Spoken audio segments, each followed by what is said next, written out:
Bonjour à tous, un nouveau numéro de Clairement Immobilier. Nous sommes aujourd'hui le 8 mars 2013. Ce matin, le très sérieux journal The Economist titrait « Le marché de l'immobilier français serait surévalué de plus de 50%. Il paraît même que ce serait le marché immobilier le plus surévalué au monde. » Pour y voir clair dans cette affaire, je vous propose d'aller retrouver tout de suite notre envoyé spécial à Londres qui nous mettra tout cela au clair. Ah, on vient me parler dans l'oreillette. Olivier, on en a déjà parlé, on n'a pas d'envoyés spéciaux. Ouais, d'accord. Ouais, mais alors moi, ce que j'aimerais qu'on m'explique, c'est qu'est-ce qui est fou la prod alors? On en a déjà parlé, on n'a pas de prod non plus. Ok, on est seul quoi. Bon, moi je te le dis tout de suite, ça fait gueuler parce que c'est pas ce qui est prévu dans mon contrat. T'as pas de contrat non plus. Ah ouais, en même temps, ouais. Ok. Bon bah écoute, je vais meubler. Business is business. Je vous propose toutefois d'aller rencontrer un brillant analyste de la situation. Il s'agit de Frédéric Monsu qui est le patron de Guy Hockey l'Immobilier. Je vous emmène. Salut les amis, un nouveau numéro de Clairement Immobilier. Nous sommes le 8 mars 2013. Bonne fête et bonne journée à toutes les femmes qui nous regardent, c'est la journée de la femme. Je me trouve donc avec Frédéric Monsu, le patron de Guy Hockey. Frédéric, bonjour. Bonjour. Comment ça va? Très bien. Bon, super. C'est la journée de la femme, donc je suis très heureux. Alors je le disais dans mon lancement d'émission, je viens de voir ce matin un sondage qui vient de paraître, qui est tiré de The Economist, qui est quand même un journal assez sérieux, et qui dit « L'immobilier français serait surévalué de près de 50% si l'on compare le prix par rapport à la location et de 35% si l'on compare le prix du bien aux revenus disponibles d'une famille. » Donc on dit en gros, le marché de l'immobilier français serait le plus surcoté au monde. Quelle est ton analyse là-dessus? Alors, j'ai deux types d'analyses. Hein. Ouais. Le premier, c'est quand on fait le tour des grandes métropoles et des grandes villes mondiales, que ce soit Tokyo, que ce soit Londres, que ce soit New York, on s'aperçoit que le prix du mètre carré est largement supérieur à celui de Paris. Ouais. Donc il faut relativiser. Et en plus de ça, je dirais surcoté par rapport à quoi? Il y a une offre et une demande sur un marché. Donc aujourd'hui, certes, le marché parisien est un marché qui est en déficit d'offres par rapport à la demande. Donc une demande et une offre, ça tire un prix vers le haut quand il n'y a pas assez d'offres. Alors que vous partez dans des marchés, je dirais au fin fond de l'Auvergne, dans d'autres régions, et là vous allez voir que le prix du mètre est largement inférieur au prix de la construction. Pourquoi? Parce que là, le déficit est dans l'autre sens, c'est-à-dire qu'il y a très peu de demandes et beaucoup d'offres. Donc il faut relativiser une telle étude. On s'énerve pas par rapport à cet article. Absolument. Ok, donc je le disais, tu es le patron de Guy Hockey. Comme je le fais d'habitude avec mes invités, j'aimerais que tu nous reparles de ton parcours et de ce qu'est Guy Hockey. Alors parler de soi c'est toujours difficile, hein. Ouais. Parler de soi c'est difficile, en plus j'ai un profil un peu atypique parce que ça fait pas très longtemps que je suis dans l'immobilier, Ouais. ce qui me permet d'ailleurs d'avoir un œil assez neuf sur ce métier que je trouve fabuleux, parce que parler de la pierre c'est parler de tout l'origine des civilisations, hein, puisqu'on arrive à historiser le monde à travers ses constructions, donc c'est très intéressant et quand on parle avec nos clients on voit vite de la façon dont ils vivent, comment ils vivent. Donc c'est très intéressant comme métier, mais je suis très neuf, comme je disais, parce qu'avant j'ai fait un long parcours dans la banque. Ouais, donc, personne n'est parfait. Ouais, c'est ce qu'on dit dans ma famille. Être banquier, c'est pas bien. Être assureur, j'étais aussi un petit peu assureur, agent immobilier, ça n'a pas une super cote. Agent immobilier, ça n'a pas une super cote non plus. Il y a garagiste que j'ai pas fait. Ouais. Quand même. Donc effectivement, j'ai pas forcément les bonnes lettres de noblesse. Mais donc personne n'est parfait. 20 ans dans la banque. J'ai fait un parcours aussi dans la grande distribution. Et puis j'ai fait aussi une petite partie dans le marketing et la publicité. Donc un parcours assez large. Souvent en gestionnaire de réseau ou en gestionnaire d'entreprise.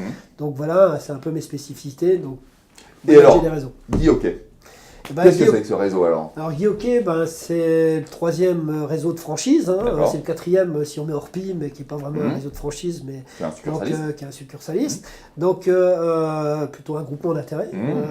Voilà, donc réseau de 480 agences réparties sur tout le territoire. Plutôt dans des villes moyennes, avec une image moyen plus, donc on s'adresse à toute la population, avec un service très diversifié, puisqu'on fait bien entendu de l'ancien, mais aussi on fait du neuf par rapport à notre actionnaire principal qui nous source en immeuble neuf, Nexity. On a bien entendu la gestion locative, la gestion et de la gestion locative. On fait également du bail et du droit commun et du fonds de commerce. Donc on a un métier qui est très large. On fait du viager maintenant, on a ouvert aussi au viager. Donc une palette de services très ouverte sur le particulier, avec une vraie conviction, c'est que demain, les modes de distribution seront des modes de distribution multicanaux, c'est-à-dire qu'il y aura des sites nationaux, régionaux, locaux, et l'agence restera quelque chose d'extrêmement important. Et bien entendu, on fait un métier de relation, donc l'humain aura beaucoup d'importance. Donc c'est un cross-canal entre l'Internet, l'agence et l'humain. Voilà. Justement, pour qu'on comprenne bien, il y a combien de personnes en moyenne dans les agences Guy-Hockey? Alors, on est 1700 dans le réseau. 1700 dans le réseau, avec 470 patrons d'agence. C'est quoi, 3-4 personnes dans les points de vente? En moyenne, ouais, c'est ça. L'agence type, pour nous, c'est une agence de 4 personnes. D'accord. C'est-à-dire une assistante, le patron et 2 commerciaux qui sont salariés chez nous. D'accord, ok. Bon, une question que je suis obligé de te poser. Puisqu'il y a pas mal d'encre qui a été versée ces derniers temps concernant ce qu'on appelle aujourd'hui maintenant les agents commerciaux, dits les mandataires en immobilier. Bon, ça parle beaucoup, il se passe beaucoup de choses. J'aimerais savoir quelle est ton analyse là-dessus, toi. Moi, je suis pas un poujadiste, donc je défends pas un métier pour défendre un métier. Je suis plutôt, de par mon parcours, comme on a vu tout à l'heure, tourné très client. J'adore ce qu'on appelle aujourd'hui le CRM ou la gestion de la relation client, parce que je pense que c'est l'avenir. Et plus on rentre dans un monde de dématérialisation, plus l'humain, plus la relation va reprendre beaucoup d'importance. Donc moi, le mandataire, c'est un commercial. Comme dans mes agents, j'ai des commerciaux, donc ça existe depuis des années. Donc le mandataire, c'est la même chose qu'un agent commercial. Donc il y a 2 statuts de commerciaux. Il y a des salariés, comme j'en ai dans mes agences, et de l'autre côté, tu as mandataire, agent commerciaux. Donc c'est déjà, faut pas mélanger, c'est un peu ça qui crée la polémique, c'est que on mélange agent commercial avec agent immobilier. L'agent immobilier, c'est un patron d'agence qui a une formation pour gérer un point de vente, pour manager des gens, etc. L'agent commercial, c'est un pur commercial. Donc il ne faut pas mélanger. Maintenant, polémique, je dirais, ça existe depuis plus de 50 ans, les agents commerciaux. D'ailleurs, la FNAIM pourrait s'appeler Fédération nationale des agents immobiliers et mandataires. Parce que le mandataire, ça date de la nuit des temps. C'est l'agent commercial, c'est un statut qui est reconnu juridiquement. Donc voilà. Par contre, ce n'est pas un agent immobilier. C'est quelqu'un qui travaille au service d'eux. C'est un problème de sémantique pour toi. C'est un problème de sémantique, mais qui a été très confusant parce que dans beaucoup d'agences, il y a des mandataires qui sont des agents co, et c'est très confusant. Par contre, c'est sûr que quand on mélange 2 métiers, au bout d'un moment, on ne sait plus qui fait quoi, etc. Et c'est là que... Si je résume ce que tu viens de me dire, c'est que tu t'en moques un peu à partir du moment où ça doit servir le client final. Voilà, où ça doit servir le client final. Et là, je rebondis sur autre chose sur lequel, d'ailleurs, je pense qu'ils sont d'accord, les syndicats de mandataires et autres, c'est qu'on fasse évoluer la profession pour le client. C'est-à-dire que moi, aujourd'hui, quand je vois un chauffeur de taxi, quand je vois un coiffeur, quand je vois un boulanger ou autre, il passe un CAP, un certificat d'aptitude professionnelle, pour pouvoir avoir le droit d'exercer. Donc moi, l'agent immobilier, il a une carte professionnelle, et il faut que dessous, ses collaborateurs, qu'ils soient agents co, mandataires ou salariés, il faut qu'ils aient aussi une carte professionnelle. Une capacité. Comme ce qu'on voit sur le marché américain. Comme on voit sur le marché américain. Donc qu'ils puissent présenter aux clients en disant voilà, je suis reconnu comme professionnel, j'ai passé un diplôme, et voilà, j'ai le droit d'exercer mon métier. Voilà, c'est tout ce que je veux. Et que cette capacité, elle soit faite, bien entendu, en accord avec les professionnels, mais aussi en accord avec l'État pour qu'elle corresponde à une évolution du marché sur le plan juridique, fiscal et compagnie. Ok, on va continuer. Écoute, comme j'étais il n'y a pas très très longtemps avec Jacques Daboudet, il a souhaité poser une question à l'intégralité des patrons de réseau. Comme tu es le premier que je vois, il va te la poser en direct. Je vais te donner cet outil et tu vas pouvoir voir cette question. Donc je pense qu'on peut nous reprocher. Voilà, aujourd'hui. Alors moi je pose la question par contre. Et je pose quelques questions. Allez. La première c'est, est-ce qu'on est certain que tous les agents immobiliers en France assurent un niveau de formation comme on le fait? Je pose la question. Est-ce qu'on est certain que tous les agents indépendants ou mandataires dans les agences traditionnelles ou franchisées sont titulaires d'une RC Pro individuelle? Voilà les questions de Jacques Daboudet. Alors, tes réponses par rapport à ça? Est-ce que les réseaux de franchise assurent... Alors c'est assez marrant qu'on pose cette question, surtout Jacques Daboudé, je le connais bien parce qu'on s'est croisés dans nos carrières professionnelles respectives. Oui, je dirais, moi chez moi, mes 480 agences, tous les matins, parce que moi c'est des salariés, tous les matins, ils sont formés à toutes les méthodes de travail, aux méthodes d'organisation, aux méthodes de suivi des clients, aux méthodes de relation avec le client, mais aussi à toutes les évolutions juridiques que nécessite la profession, l'évolution de la loi de finances, etc. Donc tous les matins, ils sont formés. Là, tu parles de management par la formation et également du circuit de formation continue. Alors, et à côté de ça, j'ai un circuit de formation continue où j'assure par an 5000 jours hommes de formation continue, et sachant que dans mon contrat de franchise qui m'unit entre mon franchisé et le franchiseur que je suis, il y a obligatoirement 2 jours de formation pour le franchisé et 2 jours de formation pour ses salariés. Si les 2 jours de formation qui se passent chaque fin d'année, qui permettent de le mettre à jour, notamment sur le plan juridique, fiscal et compagnie, s'il ne les fait pas, s'il ne vient pas, on lui facture quand même ces 2 jours. D'accord. Donc elle est obligatoire. Tous les jeunes qui rentrent chez nous, on les amène à passer un premier type de formation qui peut être un training, etc. Mais aussi, on leur demande de venir dans l'école des ventes. L'école des ventes, on a 2 niveaux, le niveau débutant et le niveau confirmé. C'est pendant 3 semaines. Ils sont formés à tout ce que je viens de raconter, juridique, urbanisme. Donc de la formation dans les grands réseaux qui plus est chez Guy-Hockey, oui, il y en a. Oui, il y en a même beaucoup. C'est ce qui fait la professionnalisation et c'est mon mode de fonctionnement. Je suis tourné relation client. Super, on a bien compris ce message. Deuxième question, la RC Pro. La RC Pro, toutes les agences, c'est obligatoire. Maintenant, moi, j'ai très peu d'agents commerciaux. Justement, ça m'amène à cette question. Je sais que Guy-Hockey est un des réseaux sur lequel il y a très peu d'agents commerciaux. J'ai très peu d'agents commerciaux. J'en ai à peu près 10%, mais ils sont sur des zones où on ne peut pas ouvrir un point de vente avec des salariés. Donc, ils sont rattachés, donc ils sont très proches. Ils agissent par délégation. C'est juste une question de stratégie d'éloignement, c'est ça? Ah oui. Il ne faut pas être trop loin pour pouvoir respecter, parce que vous avez bien compris, moi j'ai une image de marque à respecter. Bien sûr, et un agent commercial qui se balade tout seul dans la nature à des milliers de kilomètres de sa base, on ne le contrôle pas. Alors on contrôle. Moi j'ai une image de marque à respecter, j'ai une démarche qualité, une démarche qualité agence. Je ne parle pas d'ISO 9001. ISO 9001 c'est une démarche de process, ça n'a rien à voir avec le client final. Il ne faut pas se tromper de combat. Ok, bon, on va faire un focus sur Guy-Hockey quand même, on est là pour ça aussi. J'ai entendu qu'il y avait pas mal de news, tu vas nous donner des nouvelles du réseau. J'ai entendu encore ce matin que c'était le mois de l'estimation. Qu'est-ce que c'est que ce truc-là?